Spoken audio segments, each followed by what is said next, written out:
ብዙ ጊዜ እንደሚታወቀው እኛ ኢትዮጵያውያን አንድ የሆነ የምንቸገርበት ነገር አለ። በነገራችን ላይ እኛ ኢትዮጵያውያን ብቻ ሳይሆን እኔም ራሱ ተቸግሬ በጣም ሲቸገርበት የነበረው አንድ ነገር አለ። ምን መሰላችሁ? ብዙ ጊዜ እኛ እንለፋለን፣ እንጥራለን፣ እንሰራለን አይደለ? ከሰራን በኋላ ያ የሰራነውን ነገር ደግሞ ገንዘብ ኢንካም እናገኛለን። ከዛ ያገኘነውን ያ ገንዘብ እናስቀምጣለን አይደለ? ካስቀመጥን በኋላ በምን አይነት ፍጥነት እንደሆነ በቃ ልንገምተው በማንችለው አይነት ፍጥነት ውስጥ ያ ገንዘብ የት እንደገባ ሳናቅ ይጠፋብናል። በቃ ምንድነው የሆነ ኪሳችን አለ አይደለ? የሆነ የተቀደደ ኪስ ውስጥ ነው እንደከተትኩት ወይም ደግሞ የተቀደደ ኬሻ ውስጥ የተቀደደ መዳበሪያ ውስጥ እንደከተትን ነው የሚሰማን። እና ለምንድነው ገንዘቤ አልበረክት ያለው? ለምንድነው ገንዘቤ በቃ የሆነ የምፈልገው አይነት ነገር ለማግኘት በቃ በጣም የሆነ ሴቭ አልደረግ የሚለኝ ለምንድነው ያስቸግረኝ ለምንድነው ብለን ብዙ ጊዜ እንበሳጫለን። ተገቢም ነው።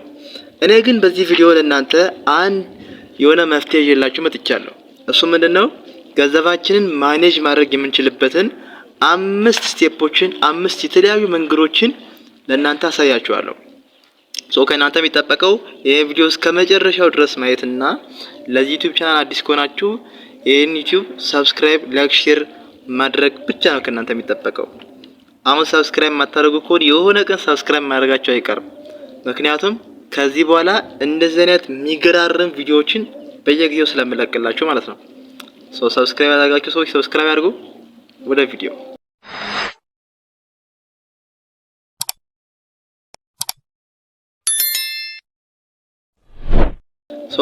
እንደነገርኳችሁ 5 የገንዘብ ማኔጅመንት ወይም ደግሞ መኒ ማኔጅመንት ስኪሎችን ነው ዛሬ የምንነግራችሁ። የመጀመሪያው ትራክ ኤቭሪ ብር የሚል ነው። ምን ማለት ነው? እያንዳንዷን ብር የምታወጣውትን እያንዳንዷን ብር ከ1 ብር ጀምሮ ከ2 ብር ጀምሮ እያንዳንዷን ብር ትራክ ማድረግ ነው። ለምሳሌ ለምግብ ይሄን ያህል ብር አውጥቻለሁ፣ ለመዝናናት ይሄን ያህል ብር አውጥቻለሁ፣ ለኤር ታይም ሊሆን ይችላል፣ ዳታ ለመግዛት ይሄን ያህል ብር አውጥቻለሁ፣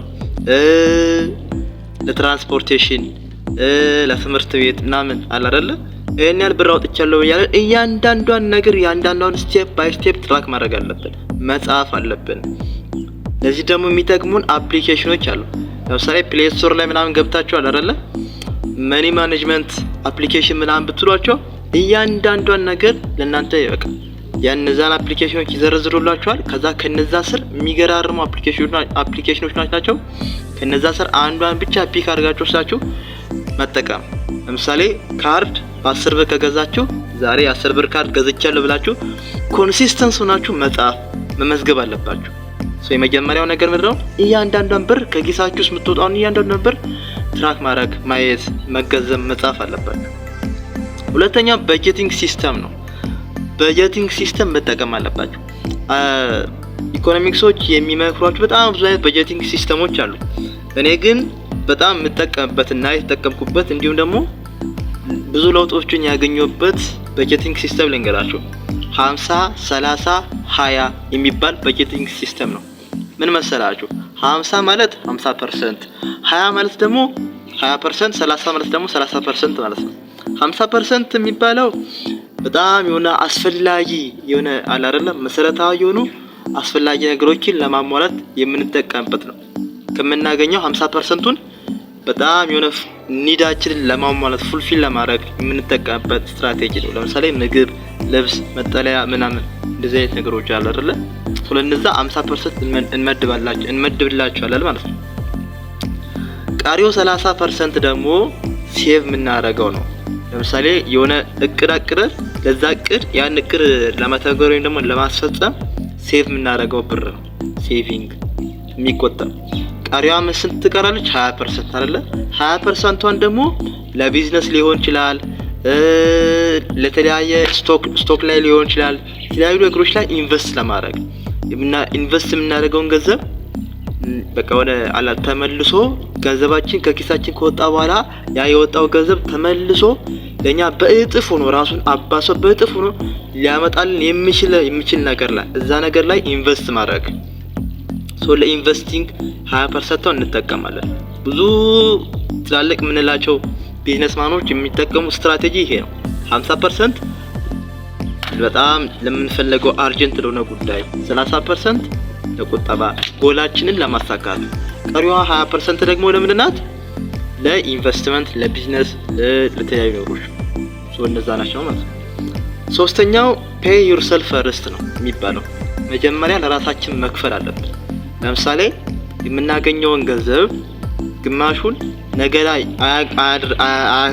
አያድርገውና የሆነ ጉዳት ምናምን የሆነ ክስተት ምናምን ሲፈጠር ከዛ ነገር ላይ ቶሎ ያን ብር ወስደን ያን ክስተት ወዲያው የምናልፍበት። ለምሳሌ የመኪና አደጋ ሊሆን ይችላል፣ ተፈጥሯዊ አደጋዎች ሊሆኑ ይችላሉ፣ ሊገጥሙን ይችላል። ሰዎች ነን አይደለ? እነዛ በሚያጋጥሙን ጊዜዎች ውስጥ ገንዘብ ያስፈልገናል። እነዛ ገንዘብ በቶሎ እናገኝበት የምንችለው ነገር ላይ እዛ ላይ ማዋል ያለብን። ለምሳሌ ኢንሹራንስ ሊሆን ይችላል፣ ኢንሹራንስ መግዛት፣ መድን ፈንድ መግዛት አለ አይደለ? እነዚህ አይነት ነገሮች ላይ ኢንቨስት ማድረግ ያስፈልገናል ማለት ነው። አራተኛው ኮንትሮል ላይፍ ስታይል ነው። ላይፍ ስታይላችንን ኮንትሮል ማድረግ ነው። ይህም በተደጋጋሚ ብዙ ሰዎች ሲናገሩ ሰምቻለሁ። ከገቢ በታች መኖር፣ ከገቢ በታች መኖር፣ ከገቢ በታች መኖር ሰምታችሁ ታውቃላችሁ እናንተ? ምን መሰላችሁ? የሆነ ኢንካም አለ አይደለ? የሆነ ገቢያችን ባደገ ቁጥር የኛ ፍላጎት አብሮ ከገቢያችን ጋር አብሮ ያድጋል። ኢንካም ሃይ ሲሆን የሰዎች ኒድ ሃይ ይሆናል። የሰዎች ኒድ ሃይ ሲሆን ለምሳሌ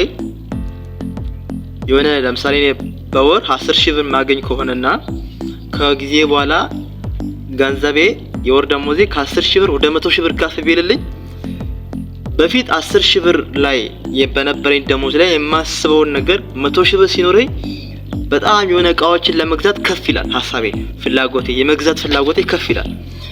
ለእቃዎች የማሳየው የመግዛት ፍላጎት ከፍ ሲል ደግሞ እነዛን እቃዎች የሚያመርቱት ሊሆን ይችላሉ ወይም ደግሞ ከአምራቾች ላይ ወስዶ በችርቻሮ የሚሸጡ ነጋዴዎች አሉ አይደለ?